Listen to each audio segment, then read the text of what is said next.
ओम नमः शिवाय। प्रभु जी, आज की कथा है महाभारत श्रृंखला में वन पर्व एपिसोड संख्या 109।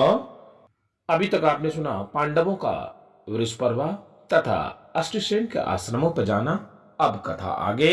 आज की कथा होगी भीमसेन के हाथों से यक्ष एवं राक्षसों का वध तथा कुबेर जी के द्वारा शांति का स्थापना। आइए अब कथा को प्रारंभ करते हैं। एक दिन भीमसेन उस पर्वत पर आनंद से एकांत में बैठे थे। उस समय द्रौपदी ने उनसे कहा, महाबाहो, यदि समस्त राक्षस आपके बाहुबल से पीड़ित होकर इस पर्वत को छोड़कर भाग जाएं तो कैसा हो। द्रौपदी की बात सुनकर भीमसेन ने हाथ में गदा लेकर बेखटके गंधमादन पर्वत पर आगे बढ़ने लगे। उस पर्वत की चोटी पर जाकर वे वहां से कुबेर के महल को देखने लगे। इस प्रकार यक्षराज कुबेर के रत्न जटित और पुष्प माला मंडित प्रासाद को देखकर उन्होंने अपने शत्रुओं के रोंगटे खड़े कर देने वाला शंख बजाया। उस शब्द से यक्ष राक्षस और गंधर्वों के रोंगटे खड़े हो गए और वे गदा, परदी, तलवार, त्रिशूल और शक्ति और फरसा लेकर भीमसेन की ओर दौड़े। फिर तो उसके साथ भीमसेन का युद्ध होने लगा।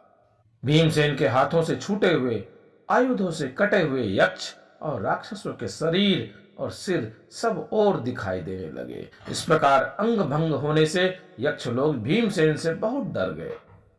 अंत में प्रचंड धनुर्धर भीमसेन से डरकर वे अपने गदा, त्रिशूल, तलवार, शक्ति और फरसे आदि फेंककर दक्षिण दिशा को भाग चले। इस समय पर्वत की गुफाओं को अनेक प्रकार के शब्दों से गूंजते देखकर अजात शत्रु, युधिष्ठिर, नकुल, सहदेव, धौम्य, द्रौपदी, ब्राह्मण और सब सहृदगण भीमसेन को न देखकर उदास हो गए। फिर द्रौपदी को अष्टसेन मुनि को सौंपकर वे सब वीर अस्त्र शस्त्र लेकर एक साथ पर्वत पर चढ़ने लगे। भीमसेन को देखकर सब भाई प्रसन्न हुए, उनसे गले मिले और फिर वहीं बैठ गए।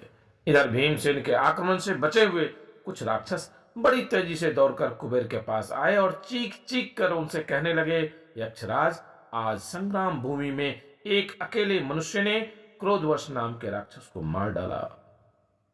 हम जैसे तैसे उनके हाथ से बचकर आपके पास आए हैं। आपका सखा मणिमान भी मारा जा चुका है।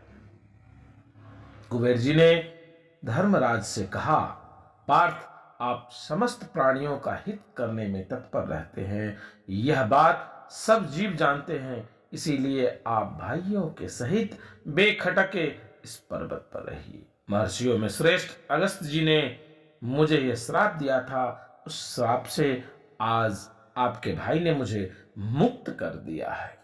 पांडवों ने बड़े ही आनंद से उस रात्रि में कुबेर जी के यहाँ विश्राम किया। प्रभु जी आज की कथा को यहीं विश्राम देंगे। आगे की कथा पुनः आगे। आप शिवाय यात्रा दर्शन को लाइक शेयर सब्सक्राइब अवश्य कीजिएगा। शीघ्र मिलते हैं अगली वीडियो में। तब तक के लिए ओम नमः शिवाय।